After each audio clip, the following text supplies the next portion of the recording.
Thank everybody for being here today. Thanks for the faith leaders, the community leaders, the business leaders, and law enforcement that are here today together to show a show of unity, because our community has had enough. Our business owners have had enough. Our officers have had enough, and Portland has had enough. This is no longer about George Floyd. This is no longer about racial equity or social justice. This is no longer about reform or the evolution of policing. This is about violence, rioting, destruction, chaos, anarchy, buildings on fire, dumpsters on fire, broken glass and damaged businesses in Old Town, the Pearl, Northeast, and North Portland. Our city is under siege by rioters. Residents and visitors are avoiding the downtown core area for fear of getting caught up in the violence. Portland, it is time to stand up. It is time to tell your elected officials that the city is under siege because of their inaction.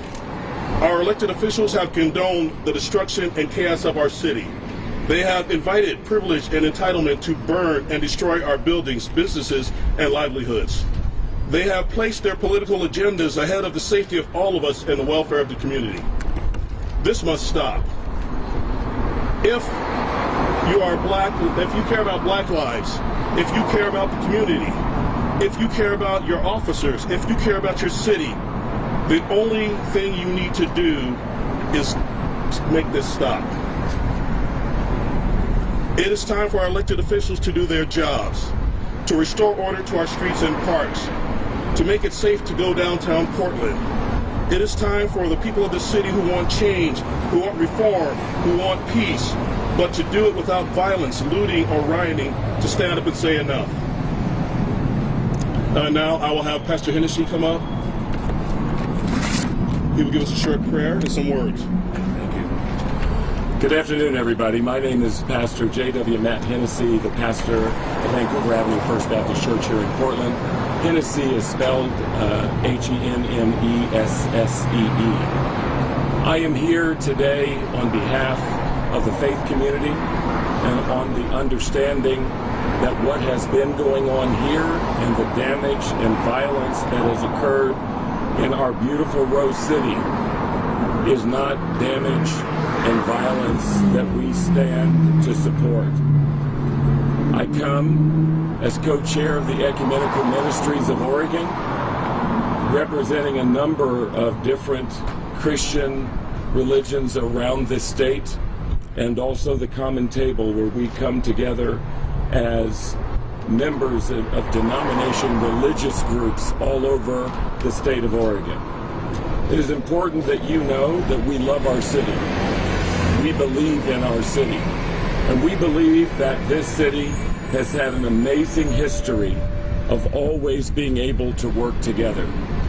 Black and white and brown and indigenous, all of us recognize this is our city. Today our hearts hurt because of what we see, but our resolve for peace is no less. Our belief in the importance of change is no less.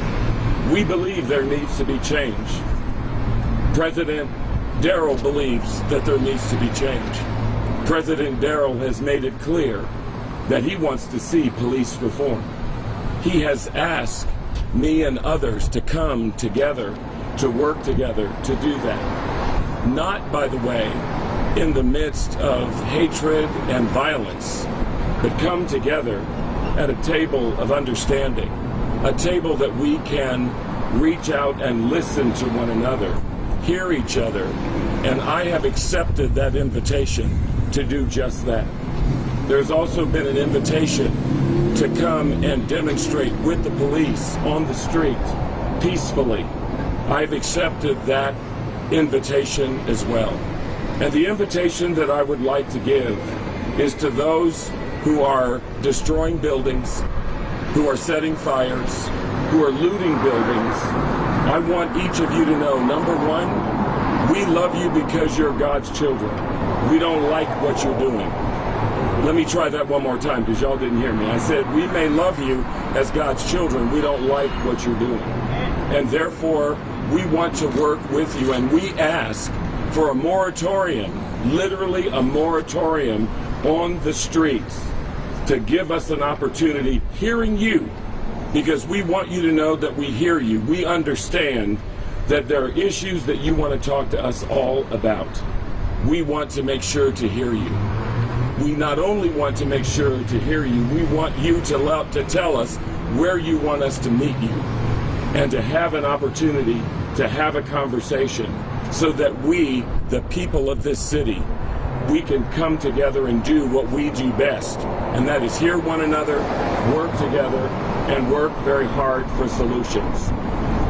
I would like to also add that it is extremely important, as I have led the Interfaith Peace and Action Collaborative for the last 4 years, and in our meeting the other day, someone said, these young people are angry, they are upset, they are not feeling as if they're heard. I need somebody to understand that for 400 years, black people who were brought to this country, not because we asked to come, but we were brought here against our will. We have lived here. We've had generations of those that have had to live with the ugliness of racism and injustice. And we, in our time, have done the same. You want to know what tired looks like? Ask us what tired looks like. Because we are the ones who couldn't purchase a house or rent a place anywhere near a certain place because nobody wanted people like us to be in it. We couldn't go to this school or that school, or we couldn't do a number of different things. You want to talk about tired? I got news for you. We're tired of not getting the promotion that we deserve, and people who have less experience than us seem to get the promotion. You want to talk about tired? It's very important that we come together, and I'm not as concerned about what we are tired of. I'm very concerned about the world that we can make together. And so what I would ask for the moratorium, I would ask for the opportunity for you to tell us where you want to meet us so that we can have a conversation. And thirdly, for the opportunity for us to take Portland off the front page of newspapers around the nation and around the world when it comes to violence, when the reality is we are a peaceful people. And let me also say before I do the prayer, it's important that you know that when people say that we're doing this for you, I want to be clear. Violence is not our way. But violence is not what we do. We are the people who historically, when George Wallace, the governor of Alabama, stood in front of the University of Alabama and said, segregation today, segregation tomorrow, segregation forever, we were the same ones who forgave him for that. We are the same ones who were represented down in South Carolina when a man came into a Bible study and killed the pastor and 8 other people, and it was our people who the next day were in the courtroom, and when asked to make a statement, they all said, I forgive you. That represents who we are. And so I think it's important that we understand not to lose sight of the ball. This is nothing that we would ever suggest is the way to handle change that you'd like to make. If you want to make change, if you're serious about change, then I'm begging you, as a citizen of this city for the last 32 years, to ask you to put down your need for violence and meet us. Have a moratorium and meet us so that we can talk and find out how we can come together. And I'll say amen. Father, we call on you. We call on you out of every faith and every tradition, because it's your power that will absolutely change everything that's going on. And we ask you to use your power to help us to find the way and find our way, working together, standing together, and finding peaceful mechanisms to do the work that we do. And I say, out of the depth of my heart and the depth of the woman, Coretta Scott King, who was so good to me as a godson, who taught me so much about the movement. Her point was, she didn't just marry Martin, she married his cause. Today, we stand as children and grandchildren of that cause and ask you to help us find a way to a moratorium on the street, a moratorium on violence, and an ability for us to sit down and talk together and make great change. And therefore, when people talk about Portland, Oregon, they won't be talking about the violence on the street. They'll talk about the brotherhood and sisterhood that we put together. We thank you and praise you. In your name we pray. Amen. Okay. Good afternoon, brothers and sisters. My name is Antoinette Edwards, and I'm glad this is CNN. Take this back. We need to be together. We need each other. This is about all of us. And I am grieved today that we have to be here to ask for peace. I'd like to quote briefly from 15th century poet Rumi. Beyond the field of right and wrong, there is a place, I'll meet you there. That's what my dear friend Pastor Hennessy is asking. And I stand with him and I will march with him and with the law enforcement to have a march and conversation about how can we work together. As I'm reflecting and grieving on the loss of a great African-American icon, John Lewis, this would grieve his soul. He was kind, he was strong, he was deliberate. He got bashed in the head, but what he said was, make some good trouble. And that means the kind of trouble that comes when you're troubled in your soul when things aren't right for everyone's humanity. This is not right what's happening. I was deeply hurt when we had the press conference at Northeast Portland Precinct. I had just encouraged a beautiful young sister, Latina sister, to become a law enforcement, to become a police officer. She could have been inside that building. She joined the force because she wanted to make a difference. She wanted to connect with people. And I want to support those efforts. I want to support what's best for Portland. And not being courageous in leadership is not best for Portland. Not standing up to say and being courageous to say that this is not about demonstration. This is about misplaced, misguided. It's not okay. So we're going to follow up with the time and place that I think Brother Durrell will let you know. I'm willing to march. Now, I'm a senior citizen. This white hair just telling all the truth. And I'm using bed by 10. And I'm thinking, what you doing downtown at 10, 11, 12 o'clock? But anyway, I digress. I will stay up. I will stand up. I will be there to have a conversation with folks. Like, what can we do to move this forward? For peace, for policy, for all of us. I have 21 grandchildren. They deserve a better world than what we're giving them. But I know if you're here because you care. Let's stay strong, let's stay courageous, and let's stay united. I welcome the conversations, but no more of this. No more of this. This isn't about red or blue, left or right. This is about our humanity. How can we collectively move that forward? And I thank you.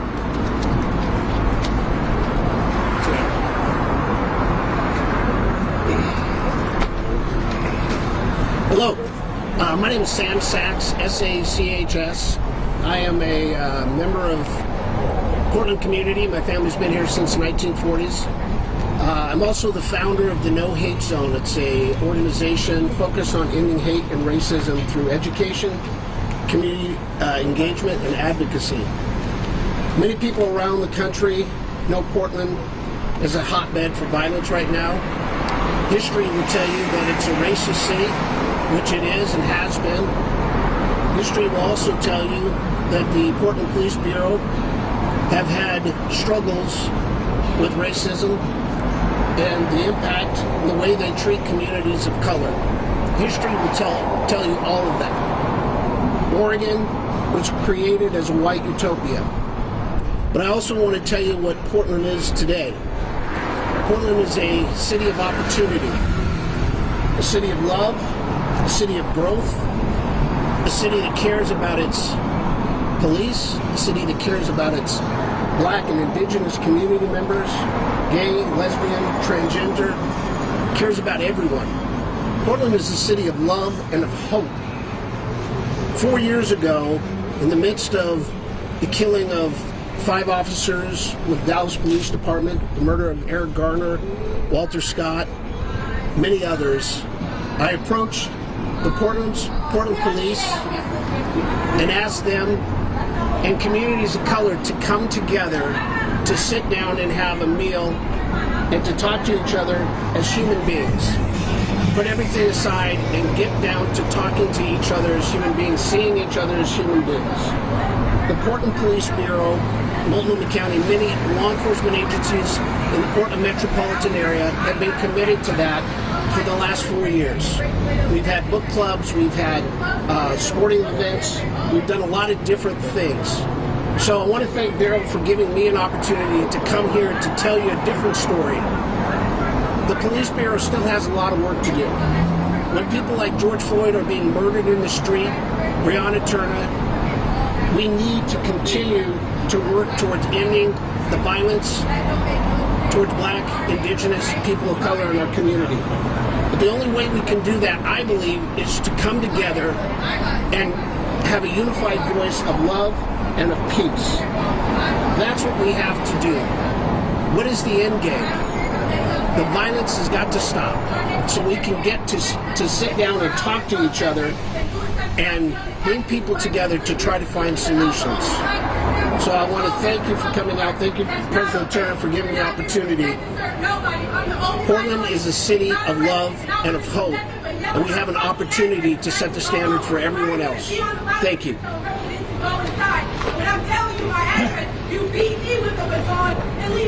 I'm Jeff Barker. I'm a state representative. I'm a retired police officer. I spent over 31 years in law enforcement in Oregon. And today's just in Portland, as other people have been saying, is really a disgrace with the violence. A friend of mine, Phil Tobin, who owns H&B Loan downtown, was once again looted last night. Their business was destroyed. Fire was set in our police union building here. Racial justice needs to start today, not pretty soon, today.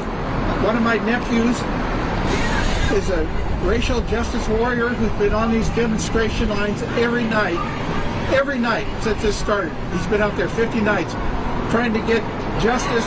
He's worried about his children. He's worried about his family. I'm worried about his children and his family as well. And I'm worried about all Oregonians and all people, period. The violence isn't doing the job. It's getting hijacked by a few of the anarchists. And we're losing the message of the racial justice that we're trying to achieve. And I know the police want reform. I've been working on criminal justice reform for the past 18 years down in Salem. I'll continue till I'm out of office. But we need to stop the violence. And that will, once that's stopped, then we can sit down, as Reverend said, get together and talk and get this resolved and make some real progress. Thank you.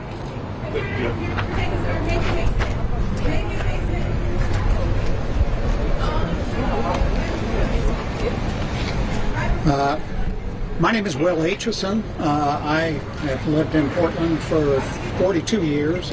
Father was born here. My children were raised here. I think I've just been converted by Pastor Hennessy. I'm not exactly sure, but I think so. I could not echo his words more. I had the honor of being the lawyer I have for the Portland Police Association since 1979. And I've seen a lot over that time period. But that's not why Daryl asked me to speak. He asked me to speak because before I was the lawyer for the Portland Police Association, I was a protester. I was protesting against the Vietnam War. My hair was a different color and a different length at that point in time, but that's where I was. And I want to speak to the protesters, and in particular, those who did what is behind us on this building. It is time for a conversation. You are going to accomplish nothing without a conversation. And you know what? Picking up a brick and hurling it at a building is not a conversation. Taking bags of feces and urine and throwing them at police officers is not a conversation.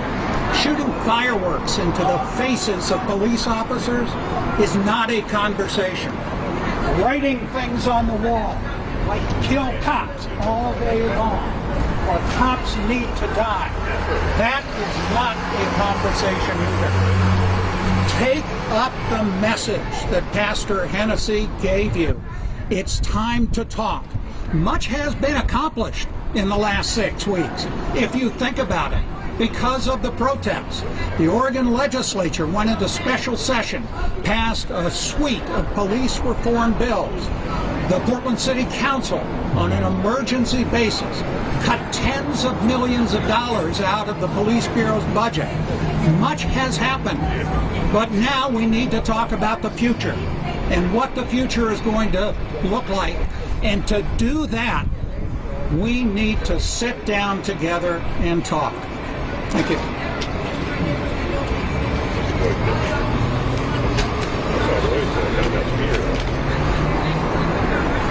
Good afternoon, everyone. My name is Vince Elmore. I've been a community servant for 29 years.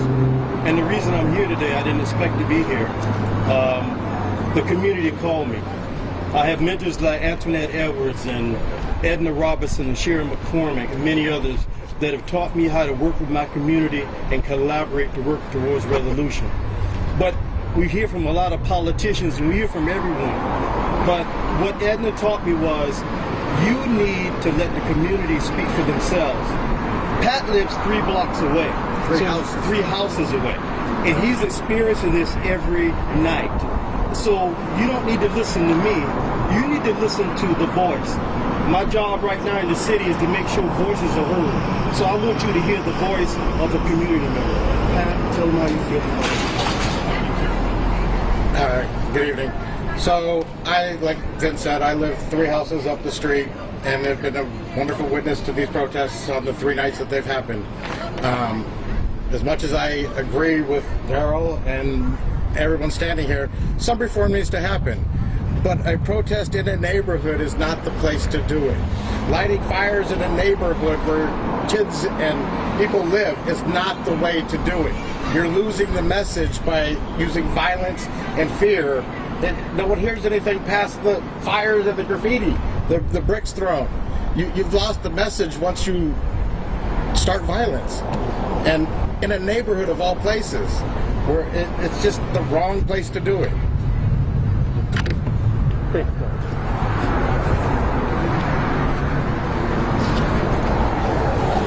name is Leo Irvin, retired in Multnomah County. Most I'm glad to see everybody of color here. We are tired. They are tired. They have families. We all have families. To keep protesting is not what Martin Luther King would endorse.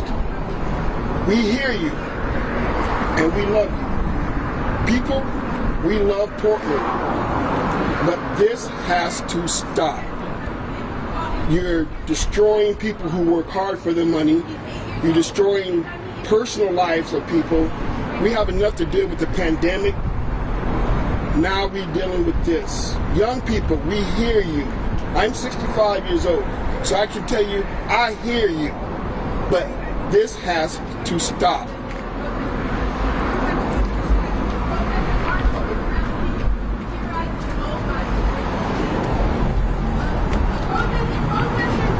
So to close out, I would like to say we are here as a community, not just as law enforcement, not just as community of faith, not just as business owners, not just as residents, but as a community. Communities work together to solve their problems. They solve them nonviolently. They solve them in a way where everybody has a seat at the table and everybody has a voice. But through violence, through destruction, through burning and fear, we will not be able to get that done. I am committed to getting that done. Our officers are committed to get that done. Our communities are committed to getting that done. We need our elected officials to stand up and make a commitment to get that done. They need to condemn the violence, they need to condemn the looting, they need to condemn the burning, and they need to stand up and be leaders and protect the citizens of Portland. With that said, again, we are ready, more than willing and more than able to sit down with the stakeholders and come to the table and be able to make the changes, to make the reforms, to evolve policing into what our communities want us to be. But we cannot do that when we are out every night. We are out with everyone that we have, putting out fires, stopping violence, taking abuse. We cannot do that when we're busy doing those type of things. We're taking away valuable services from everybody in the community to be able to respond to these acts of violence and criminal activity every night. We need to change that, and we need the community to stand up and change because our elected officials will not do it. Thank you very much.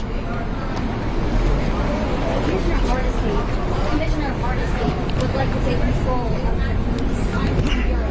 Do you have any comments on that? Would you like to see that change? That's between her and Mayor Wheeler. He's the commissioner of police right now.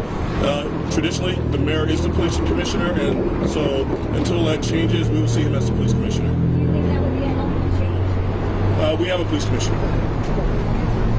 What's the association's view on the influx of federal officers in the city? We would hope that they will work in concert with the Port Police Bureau. I know that's not happening right now. I can't speak for Chief Lavelle. I can't speak for our command staff, but that would be my hope, that they will work in concert with us to be able to de-escalate the violence, to be able to disengage from the violence. So you're glad that they're here as resources, or like some of the city officials all wish that they would leave so that they kind of local? I just hope everybody works in concert, and that's not happening right now. The federal authorities are being characterized as, unwelcomed and sweeping into town, sweeping people into vehicles. What's your take on that? I don't know enough about the politics of that. I think that's something, like I said, for Chief Lavelle and the head of their bureau to be able to talk about. I am here to talk about change. I'm here to talk about community. I'm here to talk about getting together and having those conversations. Sure, but part of the recent criticism is that they're increasing the violence that you're addressing today. So what's your take on their contribution to that violence? On both sides, we need to de-escalate. We need to de-escalate the violence. We need to de-escalate what's going on in the city right now. You asked for a moratorium, Pastor Hennessy. sorry, where's Nassau? I don't know if we already answered this, but were you wanting some kind of decree from the city to put a curfew on the city again, or is this really just the goodwill of protesters deciding to stop it? I think this is to sit down and have that conversation. For the people who are out here every night that are rioting and that are burning, and if they want to sit down and have a conversation, we're more than willing to sit down and have that conversation, talk about solutions to what the problems are. But if they're just going to come out and riot and loot, that doesn't solve anything, and what that does is just divide us all more. So you're not calling on the city to make a order or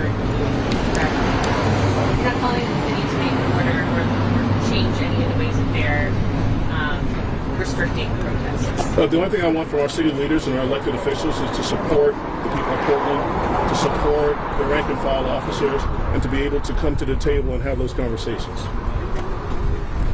You spoke a lot about reforms generally, and the Minneapolis Police Union has spoke about reforms generally. What specific reforms are you facing? Well, so the legislature just passed 6 reform bills during their special session. We endorsed 5 of those. And what does that mean? We supported 5 of those bills. The chokehold bill, the tear gas bill, the bill for to be able to share information on officers who have had disciplines with other agencies, at least it's statewide for now. Obviously, it's nationally also. They can share it nationally also. Those are some of the bills that we've supported done in the last legislative session and a special session. There'll be another special session coming pretty soon. I don't know the date of that, but when that does happen, if there are bills down there that we can support, we will help support those reform bills also. When's the session going to come on how you guys differentiate who's a protester and who's actually just a resident of the neighborhood so that the police don't get attacked by people when they're actually trying to follow lawful orders from the police and go inside? When is that session going to happen? The session? Because apparently to all the officers, as long as you're outside, you're a part of the protest. And you're to get treated as such, even if you're trying to follow those orders. Some officers will tell you can go home. Some officers don't care and will just attack you as if you're protesting. When is that conversation going to be had on how we differentiate who's actually a protester and who's just outside in their own neighborhood trying to go home? And I think we're just having that conversation right now with you. Now we're 50 days into protest. Why are we just now what I'm having saying that for you and I having that conversation. So what I would say is, if you want to have that conversation with me, I am more than willing. I'm not the only one, though. I know I'm not the only person And I am saying I'm open to have that conversation with anybody to make sure that that gets done. Doesn't that need to be a conversation with all the officers who are out here doing it? Or does it need to be a conversation with the citizens? We're trying to go home. It's the officers who are supposed to know who's a protester and who's not. If I have on flip-flops and no protective gear, I'm obviously not a protester. Anybody who's just trying to, if she's like, she's not a protester. Right, you don't care. That's what I thought. No, I do care. No, it's okay. I was going to get somebody to answer your question. Mr. Pittman, oh, there you go. Sir, you want to come up? Yeah. Is there anything more you can say about the federal presence? I'm going to have Mr. Pittman speak first, and then I'll... There you go, boy. Yeah, my name is Coach Pittman, and what I deal with is youth. And what I'm afraid of is what behavior are we exhibiting and showing these youth of today? And what we're showing them is, what do you do when someone tells you no? When someone tells you no, do you go out and destroy, or do you come and sit down and talk at the table of peace? Because these youth, they're the answer. Our minds are all made up, but the youth is not. So we have to really get with them about what behavior are we showing to these kids.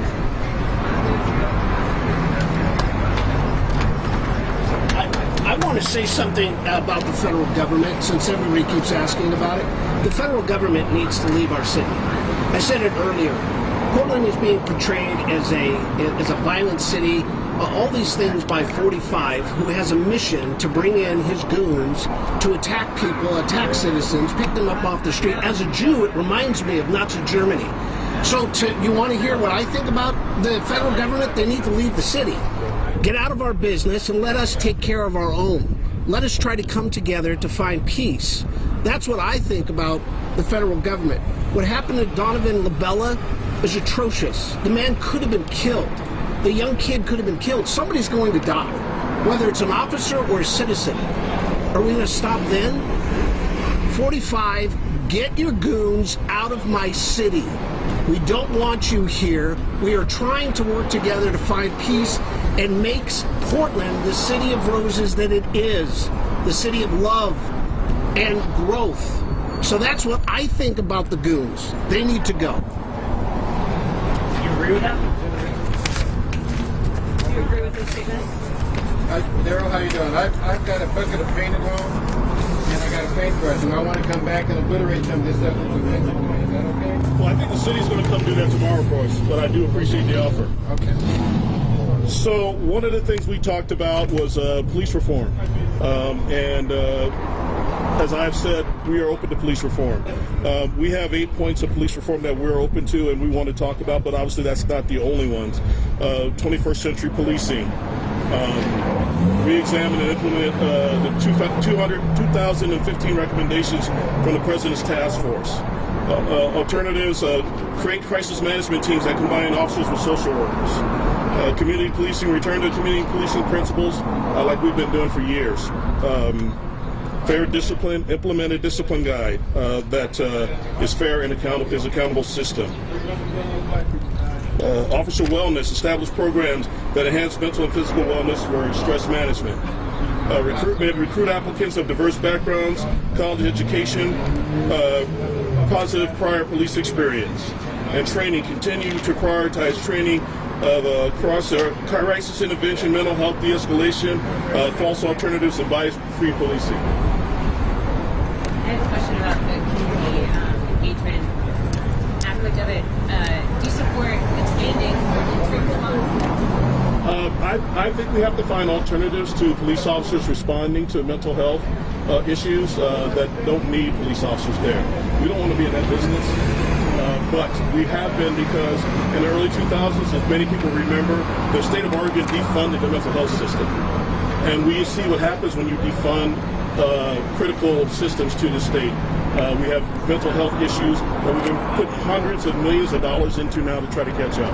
So we do support alternatives to police responding to mental health crisis.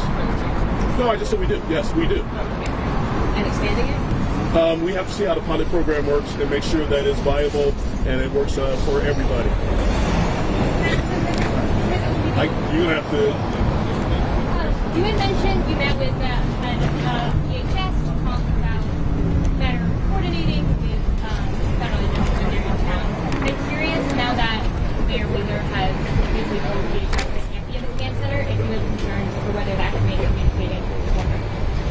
course, it'll make communicating more difficult, but they have to be able to communicate with our command staff, and if they don't, then we don't really need them to be in our command center. So you're saying they can still communicate without being? I'm hoping that happens, yes. Yes. Just because this is such an important issue, one of your previous speakers who you invited to the press conference said that he wants federal officers here, this employees to leave. And I don't think we have a firm answer. Do you agree with that? So what do you think about the federal presence? You said that you want people to work together. And that's what I meant. And that's why we have a diverse group of people here. It doesn't mean we're on the same page on everything. I believe it needs more coordination. Exactly what I've said before. It needs more coordination with the Portland Police Bureau leading the way. So do you think that this influx should be here or not? That would be up to the command staff of the Portland Police Bureau. That's what I'm saying. Do you represent so many officers? I do, but I'm not in command staff to make those decisions. Right, you represent Rank 5. What do they think about those federal officers out here? Again, they think if the coordination is there, then that would work. But if it's not there, then it won't work. And the criticism is that their presence is actually escalating the violence. So we're going to ask Pastor Hennessy to give some closing remarks, and then we'll let everybody get on with their afternoon. Pastor Hennessy. I want to thank the President for inviting us to be here. I want to thank you for showing up, because you have the power to really tell what the narrative actually is. And the narrative is that we care. The narrative is that we'd like to listen to those who would like to talk with us. But the question was asked, do we want a moratorium or are we asking for a curfew? In no way are we trying to mess with anybody's civil liberty to be able to assemble peacefully. But we are saying we really do want to have the opportunity to ask for a moratorium on all violent activity and sit down with us and literally tell us where it is you want to meet us. We're willing to do it. As Antoinette, one of our speakers, said earlier, if it's 2 o'clock in the morning, we're going to show up because we really want to make sure that we bring peace to our community and that we listen to those who are very, very concerned and have shown their concern. And our work together, we believe, will make a difference. In Just Mercy, Brian Stevenson said that when there are issues of conflict, make sure that you're willing to do at least all these 4 things. 1, be proximate. Go near to where the issue is. That's why we're saying we will meet with you. Be proximate. The second one is to change the narrative, because we don't want the narrative to continue as it has already, because that's really not Portland. And many of us have lived here and worked here and raised our children here for many, many years. So we want to change the narrative. The other thing is that we know that change means that we've got to be uncomfortable. And the fact is, that's the third thing. We will be uncomfortable. It'll be uncomfortable for everybody. But no change happens without discomfort. And then finally, that we are literally focused on hope. That no matter what happens, we have hope in our hearts that we can make a difference. We thank all of you for being here today. Some of us will still be around if you want to talk to us. But I want, and by the way, for those who need to know, in addition to being a pastor, I've been a business leader and a leader of police and fire as well. So this is not new to me. And I'm grateful for it, and I'm really grateful for our president of the union, and I'm grateful for our mayor, who's trying to do a very good job in the midst of a very difficult situation. Thank you very much. Thank you. Thank you.